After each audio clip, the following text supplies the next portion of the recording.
Next, we have kind of a breakdown for how you might interpret, analyze, and critique those language examples that you find. So once you present your data, you're going to interpret the meaning of your examples by labeling and describing the type of language that's being used.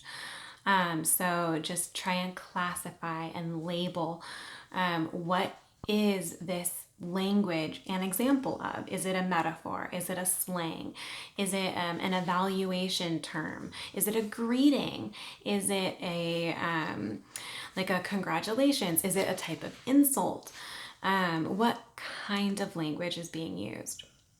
And then paraphrase.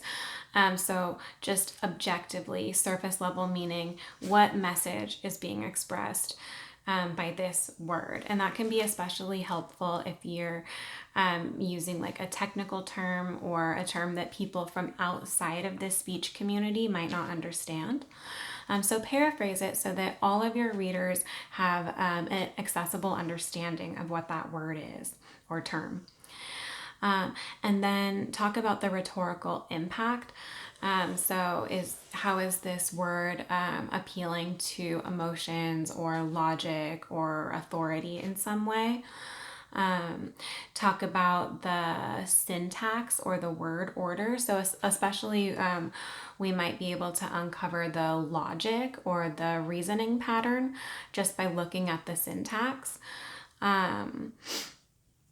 Logical patterns of relation. So those are surface level details. And then you'll also want to consider the deeper level details, such as the connotations or the implications and significance.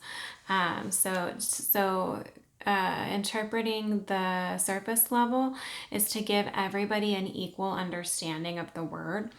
And then interpreting the deeper level is to express your personal understanding of that word. So maybe looking at the ambiguity and the multiple possible meanings.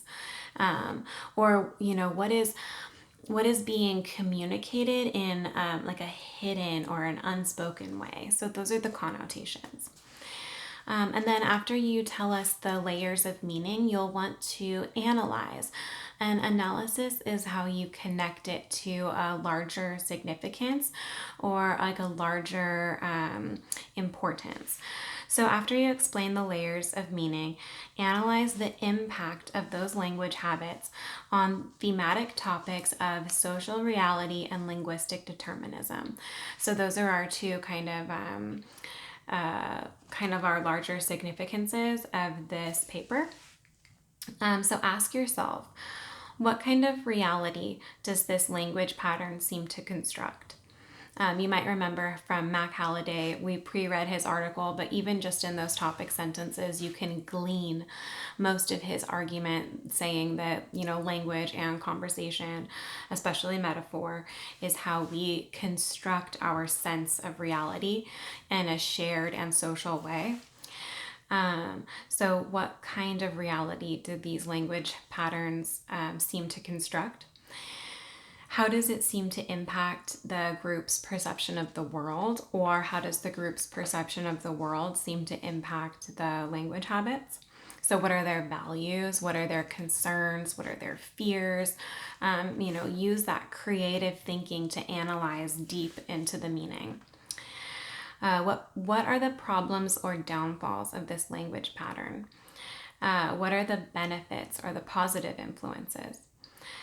Try to link your own analysis of the assumptions and implications to one of those critical thinking lenses that we talked about in Unit 1. So the analysis will lead into the critique. So close each subtopic that you write about. Close it off with your critique of that overall subtopic. So tell how the examples and the ideas that they carry are either accurate or distorted, clear or obscure, complete or incomplete, current or outdated, fair or biased, precise or vague, relevant or distracting, reliable or erratic, sound or fallacious, transparent or obfuscated, So those standards of critique that we learned in Unit 1. And then advocate. So part of your critique is saying, you know, this is my judgment about whether these habits are good or bad. And then take it to the next level by advocate for how we should revise or expand those language habits. So if they're bad, if you think these language habits are bad in some way, how should they be changed? If you think they're good in some way, how can we expand them and make them more popular? So do that by expressing your own well-founded opinions in the form of advice, belief, evaluation, generalization, judgment, preference, and sentiment. So those are those types of opinions that we looked at in Unit 1. So that was a lot of information, a lot of details, some of it technical, hopefully a lot of it kind of familiar and comfortable. But if there were some elements of what kind of evidence to find and how to treat that evidence, please share those questions. So asking, you know, does this count as evidence?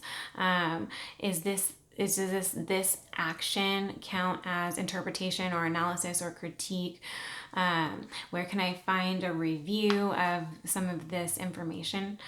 So if you don't have any like questions of that nature, you can start sharing, you know, some ideas that are popping into your mind for what evidence you might collect, how you might interpret, analyze, and critique it.